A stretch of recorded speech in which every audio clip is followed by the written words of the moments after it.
नमस्कार दोस्तों, exam targets में आपका स्वागत है। अगर आप किसी भी एग्ज़ाम की तैयारी कर रहे हैं, चाहे वो आपका पीसीएस हो, एमपीपीसीएस हो या आपका यूके पीसीएस हो या आपका बिहार पीसीएस हो, अथर स्टेट अपर प्राइमरी, अगर आप किसी भी यूपी के या अदर स्टेट के किसी भी एग्ज़ाम की आप तैयारी कर रहे हो, अगर आप यूपी पैट की तैयारी कर रहे हैं, तो आपको यहाँ पर सिलेबस वाइज़ पूरा कंप्लीट कराया जाएगा। हम यहाँ पे पैट का सिलेबस वाइज चला रहे हैं। अगर आप किसी एग्ज़ाम की तैयारी कर रहे हैं, तब भी आप इसे बड़ी इत्मीनानी के साथ आप इसे पूरा वीडियो को देख सकते हैं। अगर आपको पीडीएफ चाहिए होगी तो हम व्हाट्सएप पे हमारा प्रोग्राम चल रहा है, तो व्हाट्सएप का नंबर हमारे डिस्क्रिप्शन में दिया हुआ है, वहाँ से आप इसे ज्वाइन कर सकते हैं। चलिए देखते हैं, आज हम पढ़ते हैं यानी हिस्ट्री। हिस्ट्री के अंदर क्या पढ़ते हैं? सिंधु घाटी सभ्यता। सिंधु घाटी सभ्यता के अंदर बहुत सारे ऐसे क्वेश्चन होते हैं जो बहुत सारे स्टूडेंट गलत कर देते हैं, लेकिन आज से आपका कोई भी क्वेश्चन सिंधु घाटी सभ्यता का गलत नहीं होने का। तो देख लेते हैं। सबसे पहला आता है radio carbon. Radio carbon dating जो होती है C14, कितना होता है? C14 यानी 14C। ठीक है। जैसी नवीन विश्लेषण पद्धति के द्वारा सिंधु घाटी सभ्यता का काल निर्धारण किया गया है। तो कब से कब तक का किया गया है? 2350 से ईसा पूर्व से 1750 ईसा पूर्व तक माना गया है। ये किसके हिसाब से माना गया है? ये रेडियो कार्बन डेटिंग के थ्रू माना गया है। चलिए यहाँ से हमारे क्वेश्चन शुरू होते हैं। ये सारे वन लाइनर होंगे। अगर आप पढ़ चुके हैं पहले से तो आपका रिवीजन अच्छा हो जाएगा। इससे आपको पता लगेगा हमें कौन कौन से क्वेश्चन नहीं आते थे। पहला है, सबसे पहले मनुष्य ने प्रयोग किया था। सबसे पहले किसका प्रयोग किया था? तो नंबर 1 पे आएगा तांबा। सबसे पहले किसका प्रयोग किया गया? तांबा। उसके बाद कांसा, उसके बाद लोहा। लोहा का प्रयोग जो है बाद में आया था। तो सबसे पहले किसका? तांबा का आया था।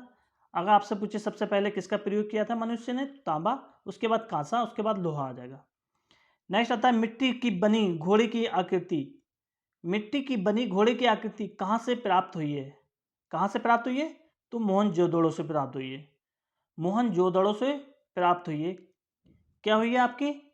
मिट्टी की, मतलब घोड़े की मिट्टी की घोड़े की बनी आकृति जो है वो प्राप्त हुई है। नेक्स्ट आता है घोड़े के 3 मृण मूर्तियां प्राप्त हुई हैं। कहाँ से हुई हैं? तो आपका हो जाएगा लोथल। कहाँ से प्राप्त हुई हैं? लोथल से हुई हैं। घोड़े की अस्थियां यानी हड्डियां, अस्थियां बोले तो हड्डियां कहाँ से प्राप्त हुई हैं? सुरकोटदा से। सुरकोटदा से आपकी घोड़े की हड्डियां प्राप्त हुई हैं। बहुत बार एग्जाम में पूछा जा चुका है। सर्वप्रथम नगरों का निर्माण कहाँ हुआ था? तो सिंधु घाटी सभ्यता में। सर्वप्रथम नगरों का निर्माण कहाँ हुआ था? तो सिंधु घाटी सभ्यता में इसका निर्माण हुआ था। नेक्स्ट आता है सर्वप्रथम नगरीकरण या पहला नगर कौन सा था? सर्वप्रथम नगरीकरण या पहला नगर, दोनों पूछे जा सकते हैं। तो आपका हो जाएगा हड़प्पा। हड़प्पा जो है पहला नगर भी है, और नगरीकरण का सबसे पहले जो स्टार्ट हुई थी वो हड़प्पा से स्टार्ट हुई थी। अन्नागार, अन्नागार कहाँ से प्राप्त हुआ है? तो मोहनजोदड़ो से। अन्नागार कहाँ से प्राप्त हुआ है? मोहनजोदड़ो से। नेक्स्ट आता है आपका मातृ देवी की मूर्ति। मातृ देवी की मूर्ति जो है कहाँ से प्राप्त हुई है? तो मोहनजोदड़ो से हुई है। मातृ देवी की मूर्ति मोहनजोदड़ो से प्राप्त हुई है। कांसे की नर्तकी की मूर्ति, कांसे की नर्तकी की मूर्ति कहाँ से प्राप्त हुई है? मोहनजोदड़ो से प्राप्त हुई है। यानी नर्तक यानी डांस करती हुई एक मूर्ति है जो कांसे की है, वो कहाँ से प्राप्त हुई है? मोहनजोदड़ो से प्राप्त हुई है। 3 मुख वाले पुरुष की ध्यान मुद्रा वाली मुद्रा, ध्यान मुद्रा वाली मुद्रा कहाँ से प्राप्त हुई है? मोहनजोदड़ो से प्राप्त हुई है। गोदीवाड़ा कहाँ से प्राप्त हुआ है? गोदीवाड़ा कहाँ है आपका? लोथल में। खिलौना नाव कहाँ से प्राप्त हुई है? लोथल से। मिट्टी के बर्तन पर चालाक लोमड़ी का चित्र, धान की भूसी, मन का उपयोग के साक्ष्य प्राप्त हुए हैं। कहाँ से हुए? लोथल। लोथल जो था समुद्र किनारे था, यहाँ से लोग व्यापार क्या करते थे, तो ज़्यादातर चीज़ें जो हैं लोथल से प्राप्त हुई हैं। खिलौने वाले हल, खिलौने वाले हल जौ, तांबे के बाण, बाड़ग, तांबे के बाड़ग, जौ खिलौने वाले हल, ये कहाँ से प्राप्त हुए हैं? बनावली से। हल जो है बनावली में बनाए जाते थे, आप ऐसे याद रख सकते हैं इसे। नेक्स्ट है बकराकार ईंटें, कंघा, रंजन सलाका। रंजन सलाका मतलब लिपस्टिक। चार पहियों वाली गाड़ी, ईंटों पर बिल्ली का पीछा करते हुए कुत्ते के निशान, अलंकृत हाथी इत्यादि कहाँ से प्राप्त हुए हैं? चानूदड़ों से। चानूदड़ों से पक्की ईंटें, चार पहियों वाली गाड़ी, कंघा, लिपस्टिक, बकराकार ईंटें, बिल्ली का पीछा करते हुए कुत्ते के निशान, तो ये सब कहाँ से प्राप्त हुए? चानूदड़ों से। दोस्तों इसके सारे क्वेश्चन याद रखना होते हैं, तभी हम एग्जाम में कर पाते हैं। आप 1 से 2 बार जब वीडियो देखेंगे तो आपको सारे क्वेश्चन ऑटोमेटिक ही याद हो जाएंगे।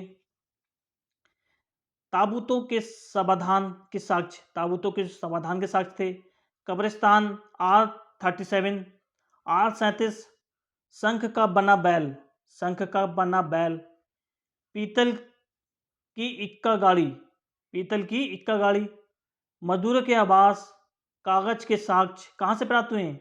ये सब हुए हड़प्पा से प्राप्त। ठीक है। आयताकार 7 अग्नि देविकाएं, आयताकार 7 अग्नि देविकाएं, जूते खेत के साक्ष्य, कांच की मिट्टी की चूड़ियां, सिलबट्टा, सूती कपड़े के छाप, मनके, ये कहाँ से प्राप्त हुए हैं? कालीबंगा से। कहाँ से प्राप्त हुए हैं आपके? कालीबंगा से। सिंधु घाटी सभ्यता का पहला बंदरगाह था, बहुत इंपॉर्टेंट क्वेश्चन है दोस्तों ये। सिंधु घाटी सभ्यता का पहला बंदरगाह था, कौन सा था? तो आपका हो जाएगा लोथल। कौन सा था? लोथल।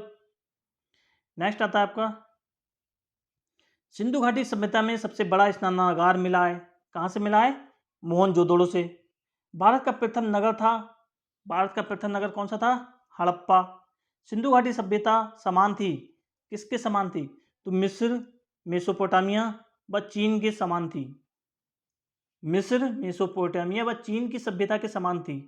हड़प्पा सभ्यता किसके समान थी? तो मेसोपोटामिया, चीन और मिस्र के समान थी। हड़प्पा सभ्यता की मुद्रा का निर्माण होता है, किससे होता था निर्माण? तो सेल खड़ी से। हड़प्पा सभ्यता में जो मुद्राएं बनाई जाती थी तो उसमें सेल खड़ी के द्वारा बनाई जाती थी। हड़प्पा सभ्यता किस युग की थी? यहाँ पूछा गया है हड़प्पा सभ्यता किस युग की थी? तो आपका राइट आंसर था कांस्य युग की। किस युग की थी? कांस्य युग की थी। नेक्स्ट आता है आपका सिंधु घाटी सभ्यता के लोगों का मुख्य व्यवसाय क्या था? तो व्यापार। सिंधु घाटी के लोगों का जो मुख्य व्यवसाय था तो वो क्या था? व्यापार। व्यापार के द्वारा वो अपना जीवन अर्जित करते थे। हड़प्पा सभ्यता के लोग शहरी निवासी थे, इनके घर बने होते थे, किसके बने होते थे? ईंटों के। जो हड़प्पा निवासी थे शहरी निवासी थे ये हड़प्पा सभ्यता वाले, इनके घर जो थे ईंटों के बने होते थे। हड़प्पावासी उत्पादन में सर्वप्रथम किसका प्रयोग किया था इन्होंने? कपास का। सर्वप्रथम किस चीज को उगाया था? तो कपास को उगाया था। माप तोल का प्रमाण मिलते हैं, माप तोल के प्रमाण कहाँ से मिलते हैं? तो लोथल से मिलते हैं। लोथल जो है भोगवा नदी के किनारे है।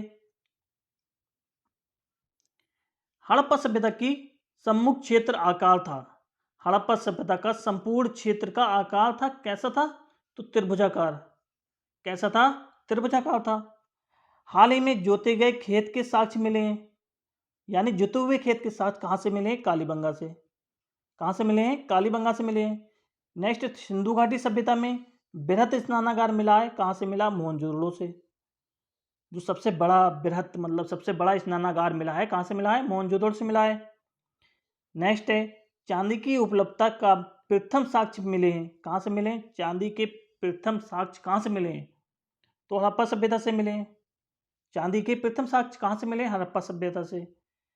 घरों में कुओं के साक्ष्य मिले हैं,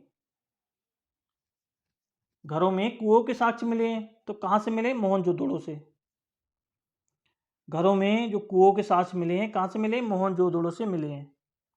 नेक्स्ट मोहनजोदड़ो की सबसे बड़ी इमारत मानी जाती है, तो विशाल स्नानागार माना जाता है। क्या माना जाता है? विशाल स्नानागार माना जाता है।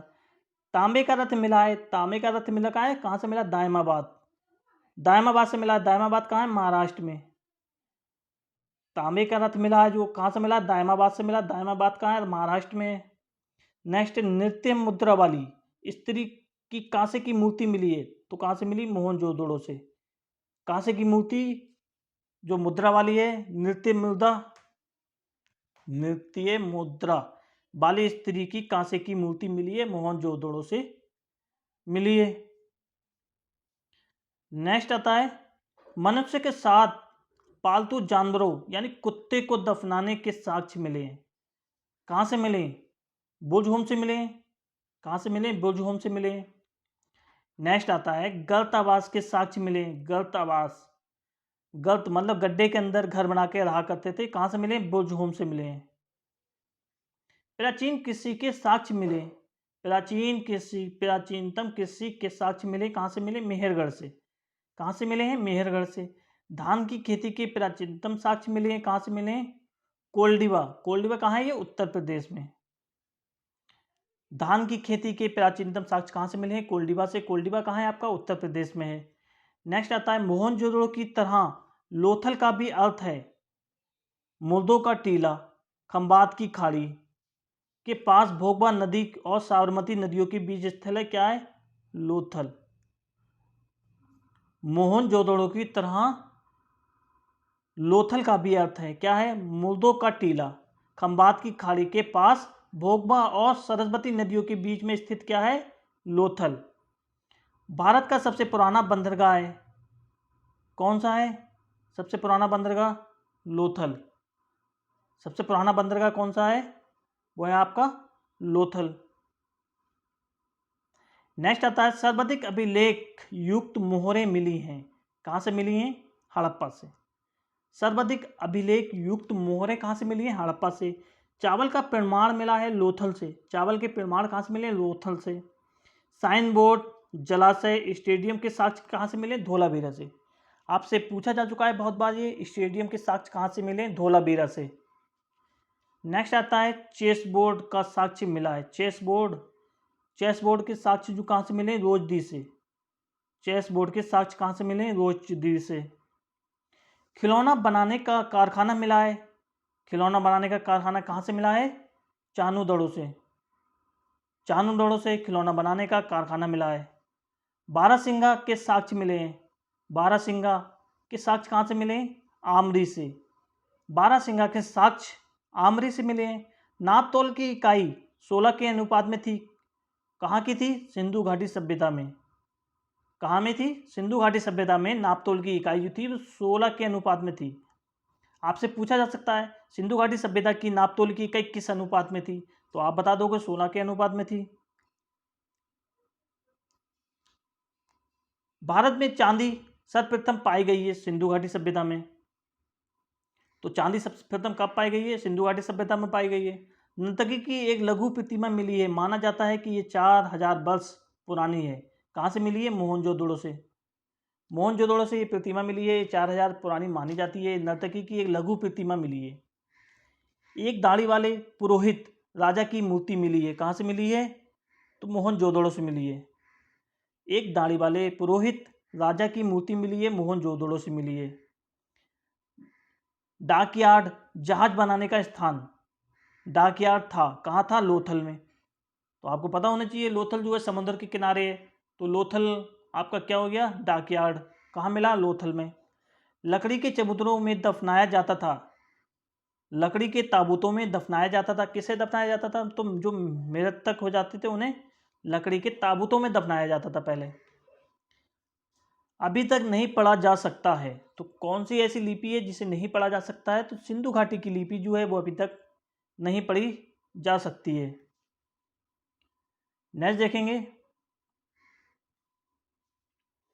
किस मृदा का उपयोग मनकों, चूड़ियों, बालियों और जहाजों के निर्माण में किया जाता था, तो काचली मृदा। काचली मृदा या फायंस कहते हैं इसे, या काचली मृदा कहते हैं। इनका चूड़ियों में, बालियों में, जहाज़ों के निर्माण में, बनाने में किया जाता था। कपास की खेती करने वाली पहली सभ्यता कौन सी थी, तो सिंधु घाटी सभ्यता थी। कपास की खेती करने वाली पहली सभ्यता कौन सी थी? सिंधु घाटी सभ्यता थी। सिंधु घाटी सभ्यता किस झील के निकट स्थित थी? मोस्ट इंपोर्टेंट क्वेश्चन है दोस्तों ये। सिंधु घाटी सभ्यता किस झील के निकट स्थित थी? तो आपका आएगा कोटला दहर। कोटला दहर जो है ये झील है, इसके किनारे सिंधु घाटी सभ्यता स्थित थी। नेक्स्ट आता है महाभारत। महाभारत काल में पांडवों एवं कौरवों की प्राचीन राजधानी थी। पांडवों कौरवों की प्राचीन राजधानी थी, क्या थी? हस्तिनापुर। हस्तिनापुर कहाँ है? उत्तर प्रदेश में। हस्तिनापुर उत्तर प्रदेश के मेरठ जिले में स्थित है। हस्तिनापुर कहाँ है? उत्तर प्रदेश के मेरठ जिले में स्थित है।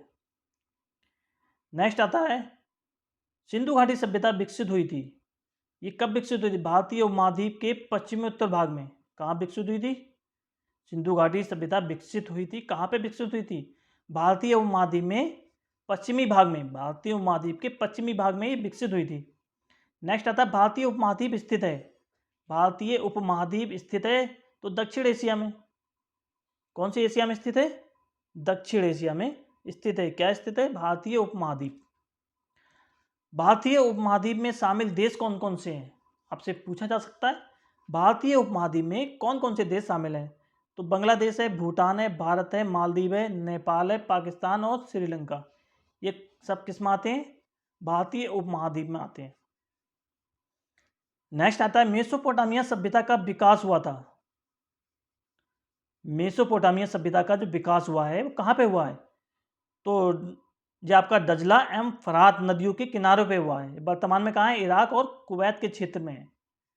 दजला एवं फरात ये दो नदियां हैं, इनके बराबर में मेसोपोटामिया का विकास हुआ है। अब मेसोपोटामिया के बारे में थोड़ा जान लेते हैं। मेसोपोटामिया सभ्यता जो है वो 3200 से 1600 ईसा पूर्व के बीच मानी गई है। 3200 से 600 ईसा पूर्व के बीच मानी गई है। सिंधु घाटी सभ्यता जो है वो 2500 से 1500 ईसा पूर्व के बीच में मानी गई है। कालक्रम में काफी समय का परस्पर समांतर चली है। ये दोनों लगभग समान चली है, ये माना गया है। सभ्यता मानव संस्कृति के विकास की एक अवस्था जब मनुष्य अपनी भौतिक आवश्यकताओं की पूर्ति के अलावा भी कुछ और चाहता है, अर्थात सभ्यता वह है जो हमें बनाते हैं। मतलब कैसी सभ्यता है, आपका रहन सहन कैसा है, खान पीन कैसा है, आप करते क्या हो, ये सब क्या आता है? सभ्यता में आ जाता है।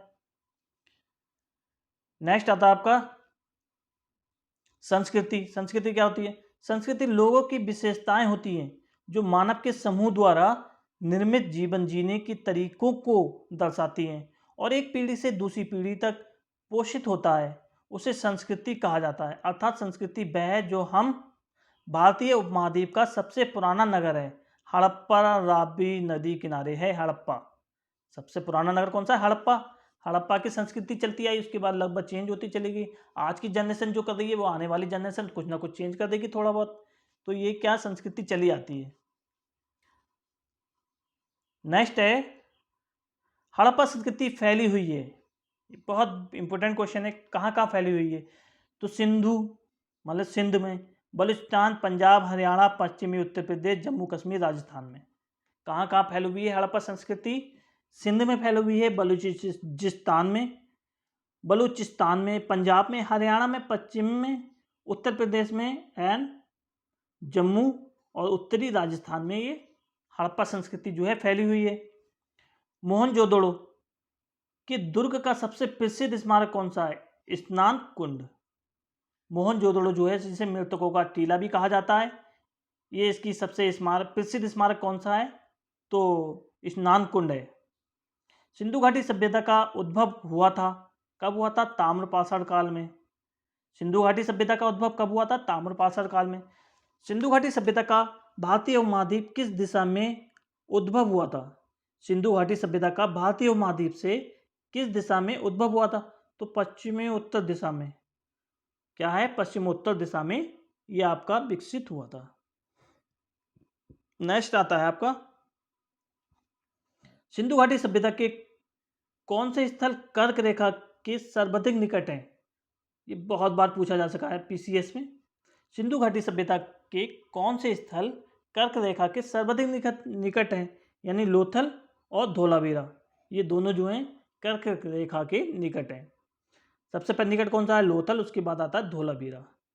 नेक्स्ट आता है सिंधु घाटी सभ्यता पूर्व से पश्चिम तक फैली हुई है, मतलब कितने किलोमीटर तक फैली हुई है? पूरब से पश्चिम कितने किलोमीटर फैली हुई है, ये पूछा गया है। तो आएगा 1600 किलोमीटर तक पूरब से पश्चिम के बीच में फैली हुई है। नेक्स्ट आता है सिंधु घाटी सभ्यता उत्तर से दक्षिण फैली हुई है। उत्तर से दक्षिण तक कितनी फैली हुई है? तो 1100 किलोमीटर तक आपकी उत्तर से दक्षिण फैली हुई है। सिंधु घाटी सभ्यता के स्थल ज्ञात हुए हैं। कितने स्थल ज्ञात हुए हैं? 2800 से अधिक। कितने स्थल ज्ञात हुए हैं? 2800 से अधिक स्थल ज्ञात हुए हैं। सिंधु घाटी सभ्यता का सबसे पूर्वी केंद्र था, पूर्वी सबसे पूर्व में कौन सा था? जैसे ये आपका पूर्व हो गया, ये पश्चिम हो गया, ये उत्तर हो गया आपका, ये दक्षिण हो गया, ठीक है। तो सबसे पूर्व में कौन सा आता है सिंधु घाटी सभ्यता का? आलमगीरपुर। आलमगीरपुर जो आपका मेरठ में है, आलमगीरपुर जो आपका आता है सबसे पूर्व में आता है। उसके बाद आता है आपका हड़प्पा सभ्यता का सर्वाधिक मान्यता प्राप्त काल। जो सर्वाधिक मान्यता प्राप्त काल जो माना गया है वो 2500 ईसा पूर्व से 1750 ईसा पूर्व तक माना गया है। 2500 ईसा पूर्व से 1750 ईसा पूर्व तक माना गया है। रेडियो कार्बन विधि द्वारा हड़प्पा सभ्यता का काल निर्धारण कितना हुआ है? तो 2350 से 1750 ईसा पूर्व तक, 2350 से 1750 ईसा पूर्व तक माना गया है। उन्नत जल प्रणाली के साक्ष्य मिले हैं, उन्नत जल प्रणाली के साक्ष्य तो आपका कहाँ से मिले? धोलावीरा से। धोलावीरा से मतलब सबसे अच्छी, जैसे यहाँ मकान हुआ करते थे, बड़ा टेक्निकल ये रास्ते हुआ करते थे, तो इसमें नालियों का बहुत ही बढ़िया इंतजाम किया गया था। और नालियाँ जो होती थी वो ढकी हुई होती थी, ऊपर से स्लिप डाल दिया करते थे। बहुत सारे पैप बनाया करते थे, मट्टी के पैप डाल दिया करते थे। तो धोलावीरा से बहुत ही अच्छे साक्ष्य मिले हैं। धोलावीरा को भारत का 40वां विश्व विरासत स्थल भी घोषित कर दिया गया है। कैमा 40वां किसे? धोलावीरा को। नेक्स्ट आता है विश्व की सबसे पुरानी जल संरक्षण प्रणाली मिली है। विश्व की मतलब वर्ल्ड की सबसे पुरानी जल संरक्षण प्रणाली कहाँ से मिली है? तो धोलावीरा से मिली है। भारत का सबसे बड़ा हड़प्पा पुरा स्थल है राखीगढ़ी। यहाँ हड़प्पा का सबसे बड़ा स्थल कौन सा माना गया है? राखीगढ़ी को। भारत का सबसे बड़ा हड़प्पा पूरा स्थल है कौन सा है? राखीगढ़ी। भारत में स्थित सिंधु घाटी सभ्यता का दूसरा सबसे बड़ा नगर था। तो धोलावीरा जो है दूसरा सबसे बड़ा नगर था। हड़प्पा पूर्व सिंधु घाटी सभ्यता का केंद्र था। मतलब हड़प्पा से पहले सिंधु घाटी सभ्यता का केंद्र कौन सा था? तो मोहनजोदड़ो। मोहनजोदड़ो जो था वो हड़प्पा से सबसे पहला समय था। अब बहुत सारे विद्वान हुए हैं, उन्होंने किसी विद्वान ने कोई सी सन मानी है, किसी विद्वान ने कोई सी सन मानी है। तो जॉन मार्शल थे, जॉन मार्शल ने जो है उन्होंने 3250 से 2750 ईसा पूर्व तक माना है। क्या माना है? कि सिंधु घाटी सभ्यता जो थी 3250 से 1750 तक चली है। तो कौन सा माना है? जॉन मार्शल ने माना है। अर्नेस्ट मैके ने माना है 2800 से 2500 ईसा पूर्व तक। अर्नेस्ट मैके ने कब कितना माना है? 2800 से 2500 ईसा पूर्व तक माना है। नेक्स्ट है माघो स्वरूप बत्स। बत्स ने कितना मांगा? 3500 से 2700 ईसा पूर्व तक माना है। सीजे गैंड इन्होंने माना है 2350 से 1750। इन्होंने कार्बन डेटिंग के हिसाब से मान लिया। नेक्स्ट आता है मार्टिन व्हीलर ने 2500 से 1500 ईसा पूर्व माना है। फेयर सर्विस ने 2000 से 1500 ईसा पूर्व माना है। अब बहुत इंपॉर्टेंट है यहाँ पे हड़प्पा। हड़प्पा कहाँ है? रावी नदी किनारे है। इसकी खोजकर्ता कौन थे? दयाराम साहनी। इसकी खोज कब करी गई थी? 1921 में। दोस्तों ये चारों पॉइंट आपको याद रखना है। हड़प्पा जो है रावी नदी किनारे है, इसकी खोज कब हुई थी? 1921 में हुई थी। इसे किसने खोजा था? दयाराम साहनी ने। नेक्स्ट आता है मोहनजोदड़ो। मोहनजोदड़ो जो है सिंधु नदी किनारे है। मोहनजोदड़ो किसके किनारे? सिंधु नदी किनारे। इसके खोजकर्ता कौन थे? राखलदास बनर्जी। ये कब खोजा गया था? 1922 में। एक साल के बाद इसे खोज लिया गया था। नेक्स्ट है रोपड़। रोपड़ जो है सतलज नदी किनारे है। 1953 से 1955 के बीच से खोजा गया था। इसके खोजकर्ता थे यज्ञदत्त शर्मा। किसके? रोपड़ के यज्ञदत्त शर्मा थे। नेक्स्ट आता है लोथल। लोथल के कौन थे? S R Rao. ये लोथल किस नदी किनारे है? भोगवा नदी किनारे है। इसकी खोज कब हुई थी? तो 1953 में इसकी खोज की गई थी। नेक्स्ट आता है कालीबंगा। कालीबंगा जो है अमलानंद घोष। अमलानंद घोष जो है इन्होंने इसकी खोज की थी कालीबंगा की। कालीबंगा जो है वो आपका घग्गर नदी किनारे है। इसकी खोज कब की गई थी? 1953 ईस्वी में की गई थी। नेक्स्ट आता है चानूदड़ो।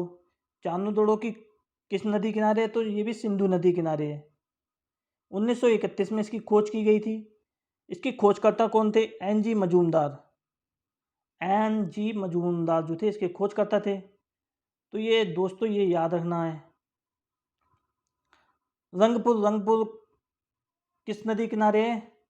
तो सुखभादर नदी किनारे। सुखभादर इसकी मतलब खोज कब की गई थी इसकी? 1934 से 1935 के बीच। सुरकोटदा जेपी जोशी 1964 को इसकी खोज। Dholavira Joshi 1985। Alamgirpur Yajnadatta Sharma 1958। Banawali R S Bisht 1974। Next आता है सुतकांगे डोर। तो इसके खोजकर्ता कौन थे? R L Stein. ये किस नदी किनारे है? दाशत नदी किनारे। इसकी खोज कब हुई थी? 1929 में। राखी गढ़ी। राखी गढ़ी की खोज किसने की थी? रफीक मुगल ने। तो ये इसकी खोज कब की गई थी? 1969 में। नेक्स्ट देख लेते हैं स्थान और साक्ष्य। कौन से साक्ष्य कहाँ से मिले हैं, कौन से स्थान से कौन से साक्ष्य मिले हैं, ये बड़ा इंपॉर्टेंट है। सिंधु घाटी सभ्यता के अंदर सबसे ज़्यादा यही पूछे जाते हैं। कोट दीजी। कोट दीजी से क्या क्या मिला है? कांसे की चूड़ियाँ मिली हैं, डाग मिला है, नगर के चारों ओर अति विशाल सुरक्षाकरण दीवार के अवशेष मिले हैं। मतलब जो नगर हुआ करता था उसके चारों तरफ दीवार खिंची हुई थी। तो कहाँ से मिली है ये? कोट दीजी से। रहमान डेड़ी। रहमान डेड़ी से क्या मिला है? आयताकार नगर एवं नियोजन ढंग से बने मकान, सड़कें, नालियों के अवशेष, मोहरे। मेहरगढ़ से क्या मिला है? लाजबर्द मणि। लाजबर्द मणि बहुत बार पूछा गया है। ये लाजबर्द मणि कहाँ से मिली है? तो मेहरगढ़ से मिली है। नेक्स्ट आता है रांदा घुई घुड़ी। रांदा घुड़ी से क्या मिला है? चित्रयुक्त बर्तन, कुवड़ वाले बैल, चित्र वाले बर्तन। तो कहाँ से चित्र वाले बर्तन कहाँ से मिले हैं? रांदा घोड़ी क्या मिले हैं? यहाँ से कुंवर वाले बैल भी मिले हैं, चित्र वाले बर्तन मिले हैं, चित्रयुक्त बर्तन। ठीक है, अब नेक्स्ट बढ़ते हैं आगे। सिंधु घाटी सभ्यता 2350 से 1550 के बीच, ये कार्बन डेटिंग के हिसाब से है। पढ़ते हैं भारत का इतिहास सिंधु घाटी सभ्यता के प्रारंभ होता है।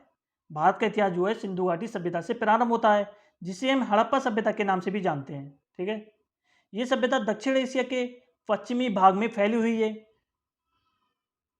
जो कि वर्तमान में पाकिस्तान तथा पश्चिमी भारत के नाम से जानी जाती है। ठीक है, नेक्स्ट आता है सिंधु घाटी सभ्यता मिस्र, मेसोपोटामिया, भारत और चीन की 4 सबसे बड़ी प्राचीन नगरीय सभ्यताओं में से अधिक उत्पन्न थी। मतलब भारत की जो सभ्यता जो थी सिंधु घाटी सभ्यता, वो मिस्र, मेसोपोटामिया, भारत और चीन की 4 सबसे बड़ी प्राचीन नगरीय सभ्यताओं में से अधिक उन्नत थी। 1920 में भारतीय पुरातत्व विभाग द्वारा किए गए सिंधु घाटी सभ्यता के उत्खनन से प्राप्त अवशेषों से हड़प्पा और मोहनजोदड़ो जैसे 2 प्राचीन नगरों की खोज हुई। भारतीय पुरातत्व विभाग की नींव व्यवसाय लॉर्ड कर्जन के काल में पड़ी। किसके काल में पड़ी थी? लॉर्ड कर्जन के काल में। भारतीय पुरातत्व विभाग के तत्कालीन डायरेक्टर जनरल जॉन मार्शल ने, किसने? जॉन मार्शल ने सन 1924 में सिंधु घाटी सभ्यता में एक नई सभ्यता की खोज की थी। एक नई सभ्यता की खोज की थी। इस सभ्यता की खोज का श्रेय राय बहादुर दयाराम साहनी को जाता है। किसे? राय बहादुर दयाराम साहनी को जाता है। विद्वान कौन तो थे? दृढ़ दाखलदास बनर्जी तो थे, दृढ़ थे। निर्माता कौन थे? द्रविड़। और गार्डन चार्ट सुमेरियन। व्हीलर जो थे दास एम दस्यु जे थे। नेक्स्ट देखते हैं, डॉक्टर लक्ष्मण स्वरूप कौन थे? आर्य थे। भौगोलिक रूप से ये सभ्यता पंजाब, सिंधु, बलूचिस्तान, राजस्थान, गुजरात और पश्चिमी उत्तर प्रदेश में फैली थी। कहाँ कहाँ फैली थी आपको पता लग गया। इनमें सुतकांडादोर सुतकांगेडोर जो है वो बलूचिस्तान में है आपका। पूरब से आलमगीरपुर, पश्चिमी यूपी तक, उत्तर में मांडा जम्मू कश्मीर, दक्षिण में दाइमाबाद अहमदाबाद महाराष्ट्र तक के क्षेत्र शामिल हैं। कुछ सिंधु घाटी स्थल अफगानिस्तान में भी पाए गए हैं। अब यहाँ पे मैप के द्वारा थोड़ा समझ लेते हैं। ये आपका मैप हो गया। मांडा जो है आपका ऊपर जम्मू कश्मीर, उत्तर सीमा पे ऊपर जम्मू कश्मीर आती है तो ऊपर मांडा ऊपर जम्मू कश्मीर में हो गया। सुतकांगडोर ये आपका बलूचिस्तान में पश्चिम सीमा पे है आपका। आलमगीरपुर आपका उत्तर प्रदेश में हो गया। दैमाबाद आपका महाराष्ट्र में हो गया। इसके बीच में ये सिंधु घाटी सभ्यता जो थी आपकी फैली हुई थी। अब खोजकर्ता जो थे आपको बता दिए, मोहनजोदड़ो राखलदास बनर्जी, ये आपको बता दिया किसने किसकी खोज की थी। चानूरड़ो ये पढ़ लेते हैं, ये इंपॉर्टेंट है, यहाँ से पढ़ते हैं। मोहनजोदड़ो के बारे में थोड़ा पढ़ते हैं।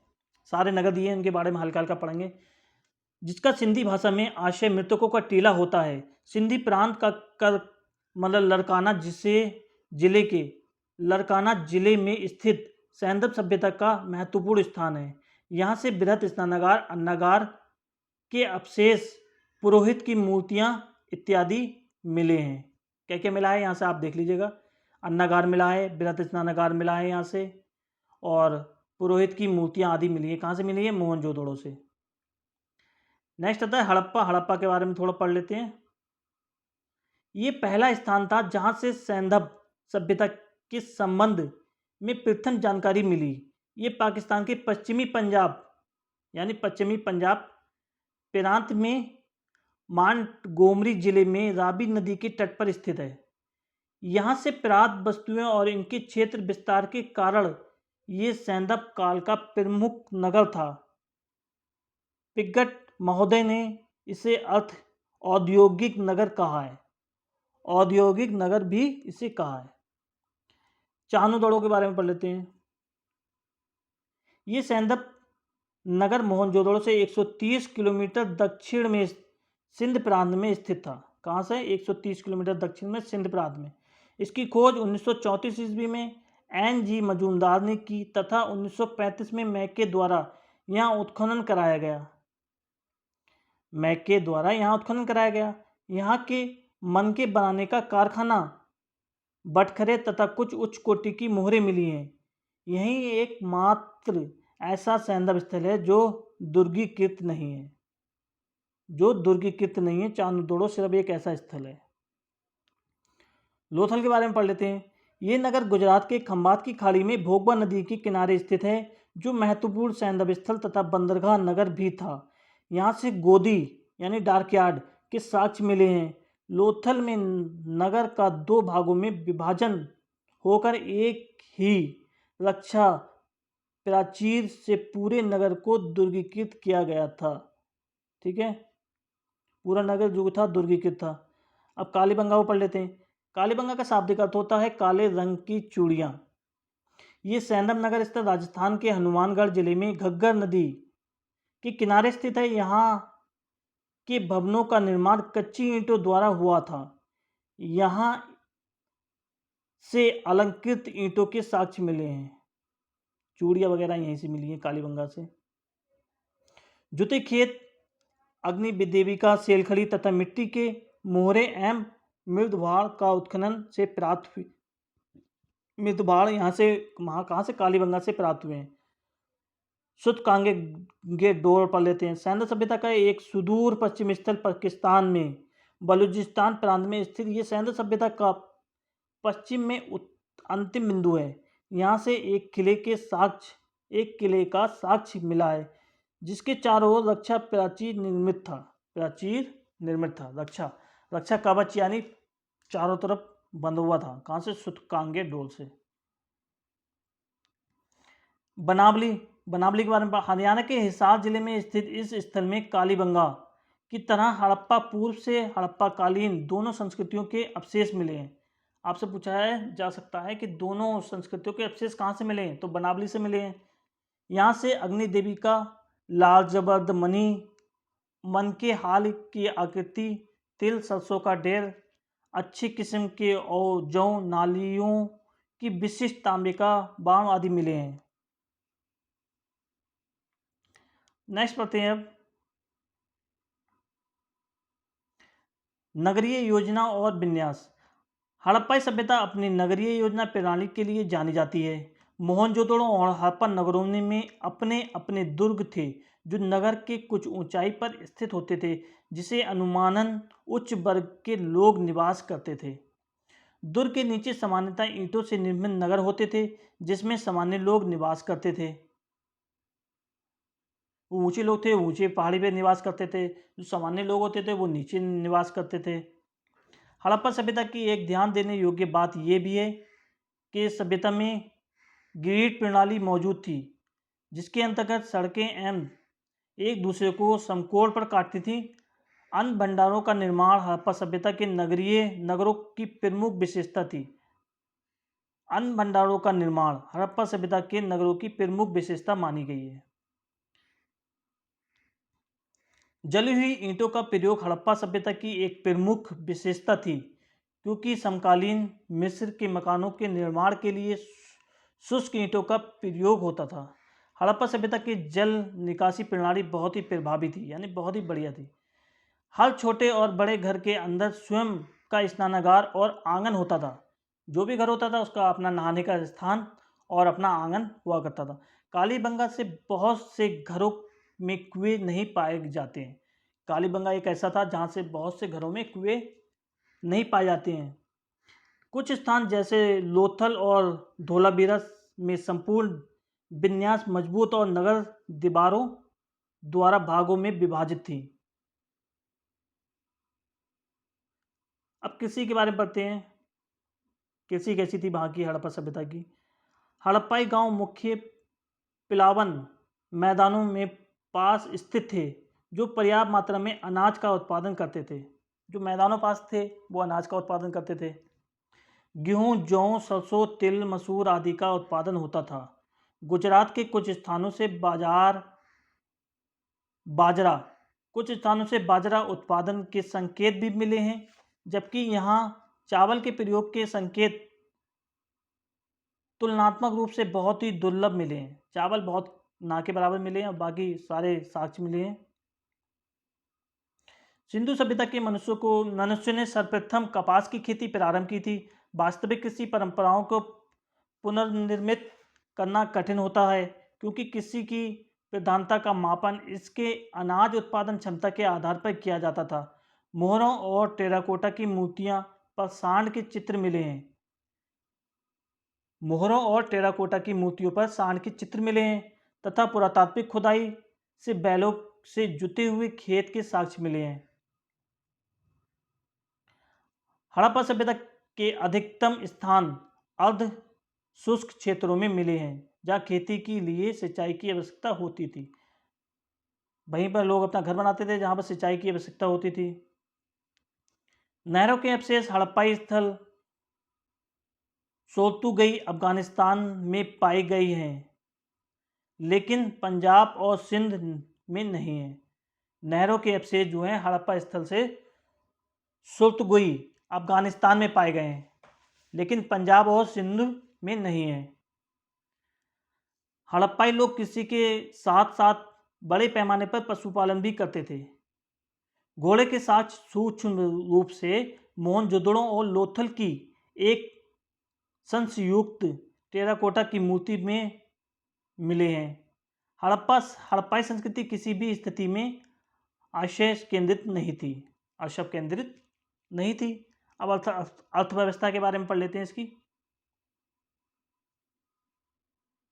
अनगिनत संख्या में मिली हुई मोहरें, एक समान लिपि, वजन और मापन की विधियों से सिंधु घाटी सभ्यता के लोगों के जीवन में व्यापार के महत्व के बारे में पता चलता है।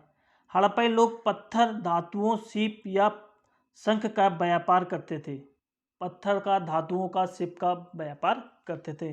धातु मुद्रा का प्रयोग नहीं होता था। धातु मुद्रा का प्रयोग नहीं होता था। व्यापार की वस्तु विनिमय प्रणाली मौजूद थी। अरब सागर के तट पर उनके पास कुशल नौवहन प्रणाली भी मौजूद थी। उन्होंने उत्तरी अफगानिस्तान में अपनी व्यापारिक बस्तियां स्थापित की थीं, जहां से प्रारंभिक रूप से मध्य एशिया में से सुगम व्यापार होता था। दजला फरात नदियों की भूमि वाले क्षेत्र में हड़प्पा वासियों के वाणिज्य संबंध थे। यहाँ से खरीद और बेच होती थी। कहाँ से? हड़प्पा वासियों से, जो दजला फरात की नदियाँ थीं वहाँ से। उसके आसपास का जो क्षेत्र था वहाँ से लोग रहते थे, क्योंकि नदी, जहाँ पर नदी होती है वहाँ पर खेती भी अच्छी होती है। हड़प्पाई प्राचीन लैपिस लाजुली मार्ग के व्यापार करते थे, जो संभव उच्च लोगों को सामाजिक पृष्ठभूमि से संबंध था। अब पढ़ लेते हैं शिल्पकला के बारे में। हड़प्पाई कांस्य की मूर्ति निर्मित करने की विधि उनके उपयोग से भली भांति परिचित थे। कांस्य मतलब कांस्य से भली भांति प्रयोग थे। तांबा राजस्थान की खेतड़ी खान से प्राप्त किया जाता था और टिन अनुमानन अफगानिस्तान से लाया जाता था। बुनाई बुनाई जो की जाती थी, उद्योग के प्रयोग, मतलब बुनाई उद्योग जो थे वो प्रयोग में किए जाने वाले ठप्पे बहुत सी वस्तुओं पर लगाए गए हैं। मतलब जो जिसका व्यापार करते थे, जो उद्योग हुआ करते थे, उसके द्वारा ठप्पे लगाए जाते थे। बड़ी बड़ी ईंट निर्मित संरचनाओं जैसे राजगिरी जैसे महत्वपूर्ण शिल्प के साथ साथ राजमिस्त्री वर्ग के अस्तित्व का पता चलता है। यानी पहले राजमिस्त्री भी हुआ करते थे। हड़प्पाई नाव बनाने की विधि, मनका बनाने की विधि, मोहरे बनाने की विधि से भली भांति परिचित थे। टेराकोटा की मूर्तियां का निर्माण हड़प्पा सभ्यता की महत्वपूर्ण शिल्प विशेषता थी। जौहरी वर्ग सोने चांदी की कीमती पत्थरों से आभूषणों का निर्माण करते थे। यानी पहले जौहरी वगैरह भी हुआ करते थे। मिट्टी के बर्तन बनाने की विधि पूर्णतः प्रचलन में थी। हड़प्पा वासियों की स्वयं की विशेष बर्तन बनाने की विधियां थीं। हड़प्पाई लोग चमकदार बर्तन का निर्माण करते थे। अब संस्थाएं क्या थीं? संस्थाओं के बारे में पढ़ लेते हैं। सिंधु घाटी सभ्यता से बहुत कम मात्रा में लिखित साक्ष्य मिले। यानी जो लिखे हुए साक्ष्य जो हैं बहुत कम मात्रा में मिले हैं, जिन्हें अभी तक पुरातात्वियों द्वारा शोधार्थियों द्वारा पढ़ा नहीं जा सका है। पुरातात्विदों तथा शोधार्थियों द्वारा पढ़ा नहीं जा सका है। एक परिणाम के अनुसार सिंधु घाटी सभ्यता में राज्य के संस्थाओं की प्रकृति समझना काफ़ी कठिनाई का कार्य है। हड़प्पाई स्थलों पर किसी मंदिर के प्रमाण मिलते हैं, अतः हड़प्पा सभ्यता में पुजारियों के प्रभुत्व या विद्यमानता के नकारा जा सकता है। विद्वानता को नकारा जा सकता है हड़प्पा सभ्यता में। ये सब हुआ है, बहुत खतरनाक रही है पहले के जमाना। हड़प्पा सभ्यता अनुमानन व्यापारी वर्ग द्वारा शामिल थे। अगर हम हड़प्पा सभ्यता की शक्तियों को केंद्र की बात करें तो पुरातात्विक अभिलेखों द्वारा कोई ठोस जानकारी नहीं मिलती है। कुछ पुरातात्विदों द्वारा की राय है हड़प्पा सभ्यता में कोई शासक वर्ग नहीं था तथा समाज में हर व्यक्ति को समान दर्जा प्राप्त था। यानी पहले कोई राजा वगैरह, कोई शासन वगैरह नहीं हुआ करता था। कुछ पुरातत्ववादियों की राय है कि हड़प्पा सभ्यता में कोई शासक वर्ग मौजूद थे। मतलब कई शासक वर्ग, मतलब सब अलग अलग अपने खानदान के अकेला कोई एक शासक बन गया, जो विभिन्न हड़प्पाई शहरों में शासन करते थे। मतलब एक शहर से दूसरे शहर में भी शासन करते थे। अब बात आती है धर्म की। टेराकोटा की लघु मूर्तियों पर एक महिला का चित्र पाया गया है। इसमें से एक लघु मूर्ति में महिला के गर्भ से उगते हुए पौधों को दर्शाया गया है। हड़प्पाई पृथ्वी की उर्वरता की देवी मानते थे। पृथ्वी को उर्वरता की देवी मानते थे। हड़प्पा सभ्यता के लोग जो थे वो पृथ्वी को उर्वरता की देवी मानते थे और पृथ्वी की पूजा उसी तरह करते थे जिस प्रकार मिस्र के लोग नील नदी की पूजा देवी के रूप में करते थे। यानी नील मिस्र के जो लोग थे वो नील नदी की पूजा करते थे देवी के रूप में। पुरुष देवता के रूप में मोहरों पर 3 सिरंगी चित्र पाए गए हैं जो कि योगी की मुद्रा पर में बैठे हुए हैं। योगी की मुद्रा में बैठे हुए हैं। देवता के एक तरफ हाथी, एक तरफ बाघ, एक तरफ गेंडा तथा उनके सिंहासन के पीछे भैंसे का चित्र बनाया गया है।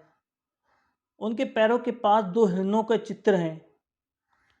चित्र भगवान की मूर्ति के पशुपतिनाथ महोदय की संज्ञा दी गई है। किसकी संज्ञा दी गई है? पशुपति महोदय की संज्ञा दी गई है। अनेक पत्थरों पर लिंग तथा स्त्री जनन अंगों के चित्र पाए गए हैं। मतलब पहले के लोग कपड़े पहनते नहीं होंगे तो वैसी छाप देते होंगे। सिंधु घाटी सभ्यता के लोग वृक्षों तथा पशुओं की पूजा क्या करते थे? सिंधु घाटी के लोग वृक्षों तथा पशुओं की पूजा क्या करते थे? सिंधु घाटी सभ्यता में सबसे महत्वपूर्ण पशु का सींग वाला गेंडा, एक सींग वाला गेंडा जो था उसे, तथा दूसरा महत्वपूर्ण पशु कुमड़ वाला सांड, इसे मानते थे। सिंधु घाटी सभ्यता में महत्वपूर्ण पशु कौन सा था? एक सींग वाला गेंडा तथा दूसरा कौन सा था? कुमड़ वाला बैल यानी सांड। अब देखते हैं सिंधु घाटी सभ्यता का पतन। सिंधु घाटी सभ्यता का लगभग 1500 ईसा पूर्व में पतन हो गया था, परंतु इसके पतन के कारण अभी भी विवादित हैं। एक सिद्धांत ये कहता है कि इंडो यूरोपियन जनजातियों जैसे आर्यों ने सिंधु घाटी सभ्यता का पर आक्रमण कर दिया था, उसे हरा दिया था, इसलिए उसे पतन हो गया। नेक्स्ट मानते हैं सिंधु घाटी सभ्यता के बाद की संस्कृतियों में से ऐसे कई तत्व पाए गए हैं जिनसे ये सिद्ध होता है कि ये सभ्यता आक्रमण के कारण एकदम विलुप्त हो गई थी। हर किसी का अलग अलग कारण है, सबने अपने अपने कारण दिए हैं। सिंधु घाटी दूसरी तरफ से बहुत से पुरातात्विक सिंधु घाटी सभ्यता के पतन का कारण प्राकृतिक जनन को मानते हैं। मतलब प्राकृतिक के कारण कहीं आपदा आ गई थी या आग लग गई थी या सैलाब आ गया था, इसके कारण मानते हैं। प्राकृतिक कारण भूगर्भी, मतलब प्राकृतिक कारण भूगर्भी और जलवायु संबंधित हो सकते हैं। ये भी जानता है कि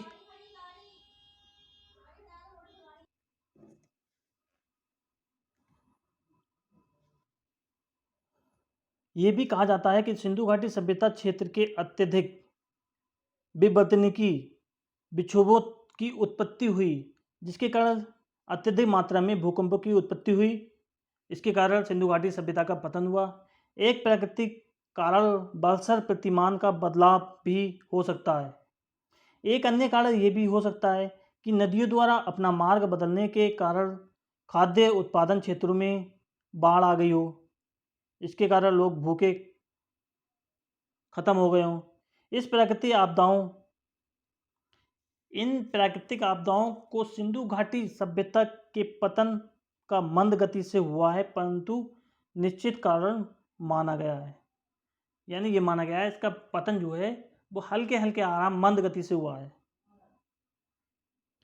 अब विभिन्न विद्वानों द्वारा सैंधव सभ्यता के पतन की संबंधी मत क्या माने गए हैं? वर्षा में कमी किसने माना है? आइंस्टाइन ने माना है वर्षा की कमी। भूकंप एवं जल प्लावन किसने माना है? राइक्स एवं डेक्स ने माना है।